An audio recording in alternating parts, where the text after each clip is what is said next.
Assalamualaikum students, how are you all? I hope you all will be fine. Chapter number 3, A Polar Explorer. Okay, so today we will do the reading of this chapter. Okay, what is Polar Explorer?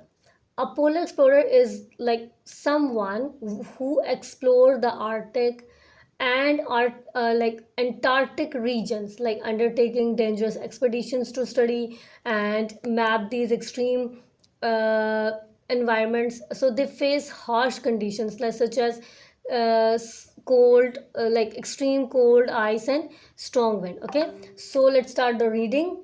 Then after that we will discuss this passage, the passage that is written over here. Okay, so Roald Amundsen was born in Norway in 1872. As a child, he read about famous British explorers. He joined as many sports teams as he could and slept with his window wide open despite the freezing cold Norwegian winters, so that he would be fit, strong, and ready if he got the chance to be an explorer. Amundsen's family worked in the shipping industry, but his mother wanted him to avoid the danger of a life at sea, so she encouraged him to be a doctor. He obeyed his mother's wishes while continuing to read about explorers. When he was 21 years old, his mother died. Amundsen left university and began began his life as a explorer. So like in this passage, this passage is about the Roald Amundsen, who was the famous explorer born in Norway in 1872. Okay, so when we're talking about his early life and interest, so as a child, like Amundsen loved reading books and books about the explorers. Okay, so he participated in many sports and often slept with his window open even in the cold Norwegian winters to toughen himself up. Okay, so he wanted to be an explorer. So Ron Amundsen wanted to be an explorer. He don't want to be a doctor. Okay, so when after that, like we're talking about family expectations. So his family work in obviously in the shipping industry, but his mother wanted him to be a doctor to avoid the danger of a sea life. So Amundsen listened to his mother's wishes and studied to be a doctor while continue to read about explorer. So when his mother passed away, he was 20 years old. 21 years old. So after her death, he left university and start his career as an explorer.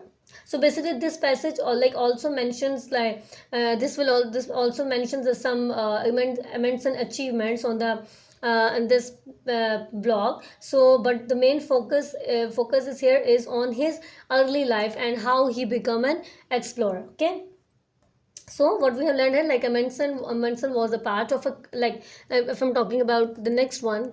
Okay, now let's read this passage. This paragraph. In early expeditions, Amundsen was a part of a crew. He watched, listened, and learned some useful skills. Once on the ship trapped in ice, he observed how the doctor's hunting skills provide the crew with fresh meat and kept them free from scurvy. Scurvy is a disease caused by lack of vitamin C. So scurvy disease कब होती है जब आपके पास आपकी body में vitamin C की कमी होती है. It can leads to illness. अब इसकी क्या symptoms, like इससे क्या problem हो सकती है आपके में कि illness हो सकती है, the loss of the teeth and death from the bleeding. Okay, so what is discussed here, like Amundsen was a part of a crew on an expedition, so he paid attentions, listened, and picked up useful skills. So once on the expeditions, the ship got stuck in the ice. So Amundsen noticed that how doctors' hunting skills helped the crew by providing them fresh meat, which kept them from getting scurvy. So what is the scurvy we discussed? Like scurvy is the disease that is caused by the lack of the vitamin C, and it can make people very sick, cause them to lose their teeth, and even leads to the death from the bleeding. So in this, like in the summary, like Amundsen learned about survival skills during his early expeditions, okay, that including the importance of proper nutrition to prevent diseases like scurvy, okay.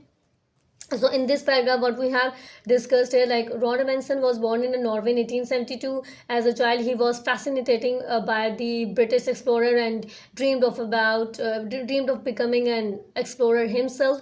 And to prevent, like to prepare for his dream, he played many sports and slept his with a window open during cold Norwegian winters, so to become strong and resilient, okay. So his family was involved in shipping industry, but his mother wanted him to be a doctor to avoid the danger of the life of at sea, and he follows obviously his mother wishes, okay. So at the age of 21, like after the death of his mother, he Amundsen left the university and pursued his ambition of becoming an explorer. So in his early expeditions, Amundsen was a part of the crew, and where he observed, listened, and learned valuable skills. So one expeditions, the ship got trapped in ice, and he saw that how doctors' hunting skills provide the crew with fresh meat, preventing scurvy.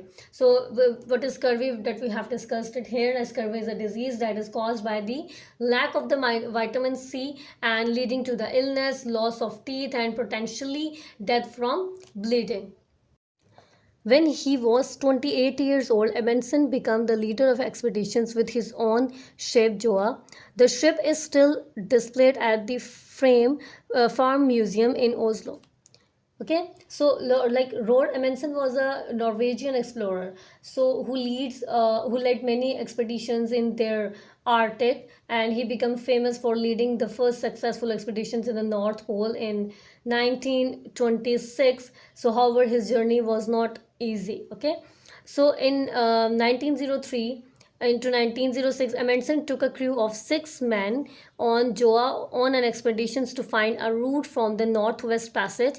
The Northwest Passage is the name of a sea route through to the Arctic Ocean from the Atlantic to the Pacific. Due to very cold temperature, the area is frozen over most of the time. For a short while each year, the ice around the land in the north of Canada can break up enough to allow vessels through. Joa was small enough to pass through these waters and over the shallow areas that would have wrecked bigger ship. So during the winter, when the ship was frozen into the ice, the crew watched the Inuit, who lived there and pick up important who lived there and pick up important at Arctic survival skills, such as using dogs to travel the sledge. There were these were useful on later expeditions to the North Pole. Amundsen also stocked up on the furs to which were most warmer than the woolen clothes he had, okay. So what was happened here, like in 1903 to 1906, Amundsen used a small ship called Joa to explore the Northwest Passages. So this is the sea route that goes through the Arctic Ocean, connecting the Atlantic and Pacific Ocean. So it was you can say that it was very dangerous journey. Why? Because the water is covered in ice for the most of the years, and Amundsen learned valuable survival skills from the Inuit peoples, and who help him navigate the icy water. He also learned to use dogs to put sleds, and which would be helpful in later expeditions, okay. So after that, getting to the northwest poles was a challenge. First, Amundsen tries to go by ship, but it got stuck in ice. He had to think of another ways to achieve his goal and decide to travel by plane. He the first attempt in 1925 was a dangerous and unsuccessful. Finally, in 1926, Amundsen made it to the North Pole. Three other people claim separately to have got to the pole before Amundsen, but all of these have been disputed. Okay, so the Amundsen later attempt to reach the North Pole. Okay, so North Pole and by ship, but it got stuck in the ice. So he decided to try like flying, but his first attempt failed. So finally in 1926 he successfully reached in the North Pole, becoming the first person to achieve this fate. Okay, so however, like other peoples also claim to have reached the North Pole before him. Through these claims have been disputed. Benson's skills and perseverance made him the first person to be able to claim that he had been to both poles. He said that his success came from proper preparation and having the appropriate equipment. He used victory awaits him who has everything in order. Amundsen wrote about his experiences in his autobiography, My Life as an Explorer. So let's read it, and after that we will do the summary of this page. Okay. So like one day, two of the boys and I standing on the jack when one of them exclaimed, like, there is a caribou. He pointed to a small black object just as a skyline of one of the encircling hills. The other man, who had the best vision of the three, looked steadfastly at the black object for a moment and then turned to his companion and said, that caribou walk on two legs. Sure enough, close scrutiny confirmed his quick perceptions that this was not a caribou but an Eskimo. Some other two-legged caribou joined the first until five figures were outlined against the sky. Then they advanced toward us in a body. I sent the two boys for their rifles, and then the three of us advanced to meet them. I was in the lead, and behind me came my little army of two. As the Eskimos neared us, we could see they were all armed with bows and arrows. This began to look like a ticklish situation. We had no way to knowing whether their intentions were friendly or hostile. Certainly, they were equipped for war. However, there was nothing to do but meet them face to face. The two parties proceeded to within about the paces and then halted. I then turned to my army and instructed them ostentatiously to throw their rifles on the ground. I then turned to the Eskimos. Their leader, seeing his pacific move, imitated it by turning to his followers and uttering a command. They obey by throwing their bows and arrows on the ground. I was unarmed and advanced towards them. The Eskimo leader also came out alone. It is remarkable that how accurately two men can communicate who do not speak a word of a common language and whose whole experience of the life seem utterly separated from each other's. Expressions of the fact notes, shakes of the head, gesture, and tones of the voice convey meaning with astonishing accuracy. By these means, I quickly convinced the Eskimos leader that I wished to be his friend, and he reciprocated my wish.